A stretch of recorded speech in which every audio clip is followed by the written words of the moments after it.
Slate colour, ভীষণ পছন্দ করো তোমরা এই কালার কম্বিনেশনটা।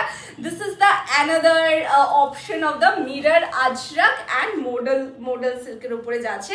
সো আমি একটু গায়ে মৌমিতা বিশ্বাস, খুব সুন্দর, thank you so much. Thank you so much. So this is the designer piece, একদম হেভি ওয়ার্কে যাচ্ছে, ভাইরাল একটা আইটেম। পুরোটা রয়েছে এরকম তোমাদের মিরর ঠাসা ওয়ার্ক, মানে মিররের কম একটুও করিনি, একদম ঠাসা ওয়ার্ক দিয়েছি।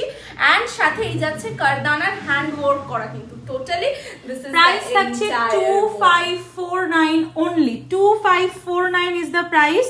আরো কিছু ডিসকাউন্টের জন্য হোয়াটসঅ্যাপ করতে হবে 8509698559। চলো বিপিটা একটুখানি দেখে নাও এবার সবাই। যাচ্ছি বিপিতে। এই যাচ্ছে তোমার স্লেট কালারের বিপিতে ওয়ার্ক করা থাকবে, ঠিক আছে? বিপিতে কিন্তু ওয়ার্ক করা থাকছে। এই যাচ্ছে তোমার নেকের কাছে ওয়ার্ক, এই যাচ্ছে তোমাদের এর কাছে ওয়ার্ক, ঠিক আছে? This is the entire look. কি রকম লাগছে? আচ্ছা, এখানেও কিন্তু এরকম ডিজাইনার লটকন দেওয়া রয়েছে, ঠিক আছে? কি রকম লাগছে কালেকশনস একটু